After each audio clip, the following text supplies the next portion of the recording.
جو بھی حضور صلی اللہ علیہ وسلم کی صورت شکل والا کہیں ذلیل دیکھو تو یہ داڑھی کی وجہ سے ذلیل نہیں ہے، اپنے اعمال کی وجہ سے۔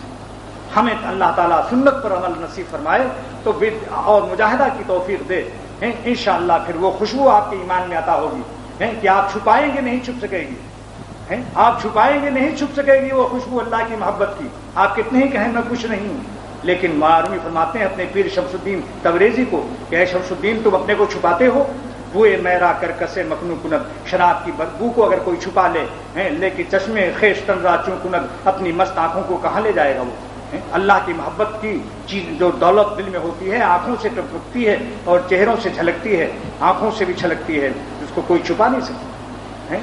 جمال اس کا چھپائے گی کیا بہار چمن، جمال اس کا چھپائے گی کیا بہار چمن، گلوں سے چھپ نہ سکی جس کی بو ہے پیراہن، پھولوں سے اللہ کی خوشبو تو نہ چھپ سکی، اللہ والوں سے کیسے خوشبو اللہ کی چھپ جائے گی۔ شاعر اصغر گونڈوی فرماتے ہیں رحمۃ اللہ علیہ کہ جمال اس کا چھپائے گی کیا بہار چمن، گلوں سے چھپ نہ سکی جس کی بوئے پیراہن، پھولوں سے اللہ کی خوشبو نہیں چھپ سکی تو اللہ والوں سے کیسے خدا کی خوشبو چھپ جائے گی۔ ہاں ہماری ناک میں بیماری ہو، ہم میں عشق و محبت میں ہو اللہ سے، دنیا کے سانپ نے ہمیں کاٹ لیا ہو، جب سانپ کاٹتا ہے تو نیم کی پتی میٹھی معلوم ہوتی ہے، گناہ میٹھے لگتے ہیں، اسی لیے جب سانپ کا زہر اتر جاتا ہے تو اس کی پہچان یہ ہے کہ نیم کی پتی کڑوی ہونے لگے۔ اسی لیے جس پر دنیا کی محبت کا اثر ہو جاتا ہے، اللہ اور رسول کی نام میں اس کو مٹھاس نہیں ملتی، اس کو گناہوں میں کڑواہٹ نہیں محسوس ہوتی، وہ کہتا ہے میں تو سب گناہ کرتا ہوں، مجھے تو ذرا بھی اب پریشانی نہیں ہوتی، سانپ کاٹا ہوا ہے، شیطان کا سانپ کاٹا ہوا ہے، جس دن اتر جائے گا اس دن نیم کی پتی تم سے کھائی نہ جائے گی، کہو گے بڑی کڑوی ہے۔ جب اللہ کی محبت خدا تعالیٰ کے ساتھ جان مانوس ہوگی، پاکیزہ ماحول سے مانوس ہو جاؤ گے تو پیخانے کے کنشر تمہیں برے لگیں گے۔ بھنگی پاڑے کا ایک آدمی جو بھنگی پاڑے میں رہتا تھا، اس کے وہ عطر کی دکان پر بے ہوش ہو گیا، حکیم صاحب نے گلاب چھڑکا، اس کی بے ہوشی اور بڑھ گئی۔ اس کا بھائی آیا، اس نے کہا ارے حکیم صاحب ہاتھ جوڑتا ہوں، خوشبو مسنگاؤ، میرا بھائی ہے بھنگی پاڑے میں رہتا ہے، بو کا کنسٹر ہر وقت کندھے پر رہتا ہے اس کے، یہ عطر وطر کا آدمی نہیں ہے یہ، ابھی اس کا علاج کرتا ہوں۔ کتے کا پیخانہ سرگین سگ، معارمی کے الفاظ ہیں مثنوی میں، کتے کا گو لیا پیخانہ، روئی کی بتی بنائی، لپیٹا دماغ پر چڑھایا، کورامین کا انجیکشن، خمیرے مروارید اور عرق امبر مرتکز ہمدرد دوا خانے کا، سب بیکار ہو گیا اس کے سامنے، فوراً ہوش میں آ کے بیٹھ گیا۔ اس نے کہا یہ ہے اس کا علاج۔ دوستو شیطانی معاشرے کے اندر رہتے رہتے اللہ کے غضب و قہر کے اعمال سے پھر خوف نہیں محسوس ہوتا۔ مردے کو جتنا جوتا مارو اسے پتہ نہیں چلتا، جب دل مردہ ہو جاتا ہے تو احساس ختم ہو جاتا ہے۔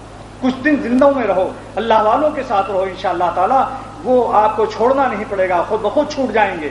گناہ چھوڑنے کی مشقت نہیں اٹھانی پڑے گی، بلکہ آپ سے خود چھوٹ جائیں گے۔ لوگ کہتے ہیں صاحب اللہ والوں کے باہر مت جاؤ، گناہ چھوڑنا پڑے گا، ٹیڈیوں کو دیکھنے سے منع کر دیں گے، ملا بنا دیں گے۔ آپ بتاؤ کہ اس کو 10,000 چھوڑ کر چھوڑنا پڑا یا چھوڑ دیا؟ پڑا؟ کیا کہو گے؟ پڑا؟ ارے چھوڑ کر شکر ادا کیا۔ جب اللہ کی محبت، خدا کا خوف، اہل اللہ کی صحبت سے پا جاؤ گے انشاءاللہ گناہ چھوٹنے لگیں گے، چھوڑنا نہیں پڑے گا، خود بخود ماحول بنا دے گا آپ کو آسانی سے۔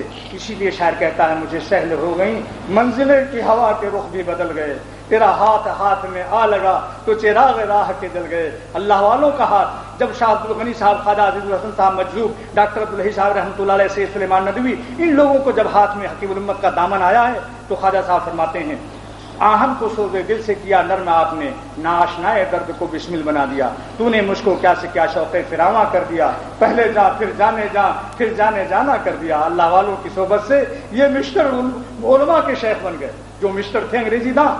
حاجی شریف صاحب ملتان میں ماسٹر تھے، حکیم الامت کے خلیفہ، علماء بیت تھے ان سے۔ مفتی جمیل احمد تھانوی ابھی زندہ ہیں لاہور میں، پوچھو خواجہ صاحب کو پیر بنایا شیخ، خواجہ صاحب بھی یہ تھے، عالم نہیں تھے۔ یہ ہے صحبت کا اثر، یہ ہے اہل اللہ کی صحبت کا اثر۔